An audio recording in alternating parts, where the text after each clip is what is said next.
Welcome back to Portal 2 with Chapter 2, The Cold Boot. This is where we begin to take GLaDOS' test chambers. At the very start, they are very distraught. This episode will be slightly smaller, will be shorter than last episode. I'm trying to keep these episodes about 10 minutes long, but there are periods of time where I want to speed stuff up, and I realize that by speeding them up, the chapters can be actually very, short, so, I try to keep most of the chambers in this one, unlike the last episode where, it was 16 minutes long, regardless of the fact of speeding up the intro. Obviously, that's the introduction to the game, so you expect it to be a bit longer. So, but here I've just simply, I've tried to keep most of the stuff in. There is one test chamber, specifically the companion cube test chamber, where I have sped most of it up because, well, you'll see how much I fail at that test chamber later on. Oh yeah, here's where we get introduced to lasers. Well, laser cubes anyway. We got introduced to lasers in the last test.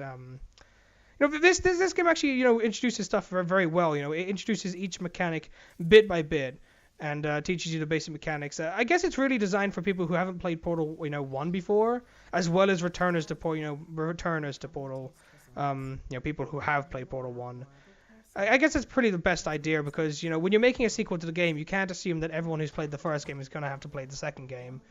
The thing about GLaDOS in this one, as I said last episode, she's like deathly evil, in terms of her voice. It's like so silk. And, but what I'd like to note is the fact that, with GLaDOS, specifically in this game, in the last one, of course, she was very, inhuman. She was, just a robot. Even in the final moments, even during the battle, you think, she sounds a bit more human, I guess. But in this game, she sounds a lot more human-like because I guess it's just the way she talks, not just, the way, but, the words she says, Oh, look at this destroyed mess. Come on. Move out of the way. Slow down. Yeah, also, she tries to find every excuse to insult you ever. So here she tells you to slow down, right? Because she can't build the test chambers that quickly. Makes sense. Obviously, she can't build them. She needs, you need you to slow down in order to actually build them. However, at the end of the test, she tells you to not be that slow. Ah, good old GLaDOS. A friendly neighborhood AI machine that's going to kill us in the end. Jumping over lasers. This is literally what that test teaches you. Jumping over lasers. Thanks, GLaDOS. Appreciated. With these test chambers, they do actually noticeably get more finished, built, and better looking as you go on through the game. I think it's about not test chamber. Chapter 4 that you notice that it gets to fully complete. You can even notice here, look at it. Sure, there's panels falling off the ceiling and stuff like that, but you can see that it's looking better. GLaDOS is replacing the things with new, better looking stuff. I remember here where basically I was trying to do it all cool, first time finish. And then I realized, oh wait, I have to go press the button first. And well, I did actually get it first time, so I'm actually happy about that. Because usually what happens on camera is you tend to fail a lot more often. Here's an interesting fact. You're not breathing real air. Imagine if you actually did have to live breathing not real air, as GLaDOS calls it, one room of oxygen for the rest of your life. Well, actually no, not oxygen, air for the rest of your life. I wonder if GLaDOS' objective in this is freak you out, but I don't know why she would do that, considering she knows how insanely, creepily quiet you are, or Shell is specifically. Okay, no, who honestly decided in a facility of science that 15 acres of glass, an entire wing of glass, would at all be a sensible idea?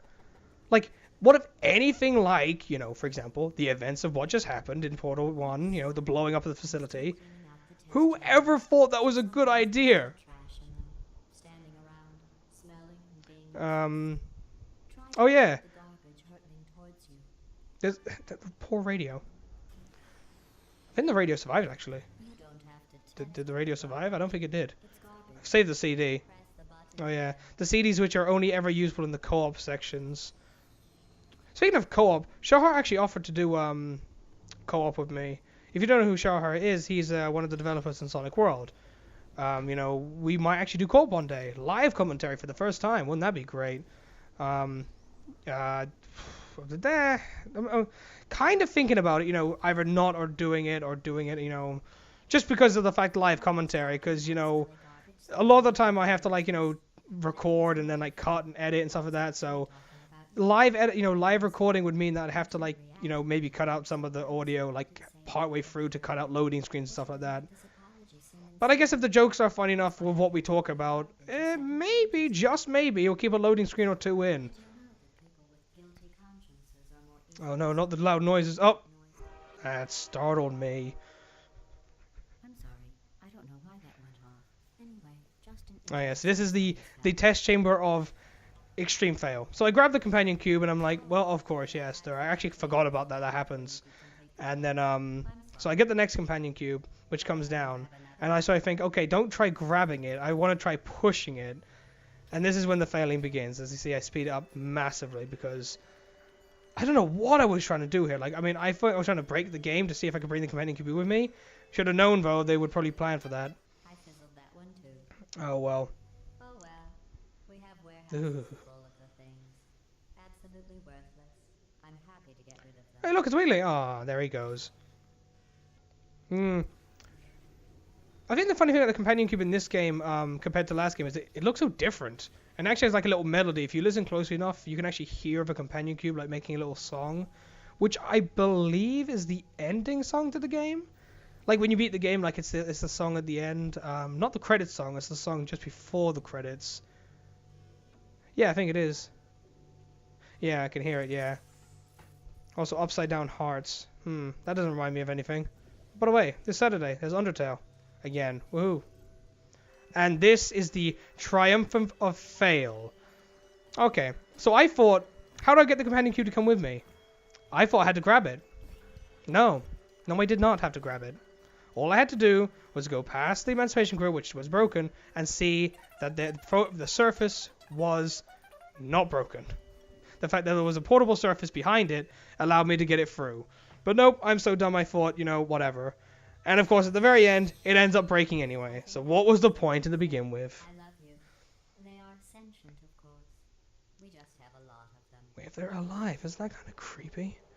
It's like really creepy, GLaDOS. Yeah, but well, then again, I guess if you kill turrets, you're basically doing the exact same thing. They are technically alive. I told you about them in the last I believe this is the last test chamber of this chapter, so we will be wrapping up this episode very soon. Sorry about the shorter episode, but you know, I'd rather not like make these episodes unnecessarily long. Like, I mean, maybe if, in the future, if there's like a chapter that's too small for like even like maybe 6 minutes, I might put 2 chapters together. You know, see how things go. Whoa, GLaDOS, what did you just say? I have no idea. Knocking people's heads off, then I have high time to get to sea as soon as I can. in slow motion. Test on your own recognizance. I can't remember what actually comes from this. I think it comes from a book. I have to check that up. That'll finish us up for today. I shall see you all later.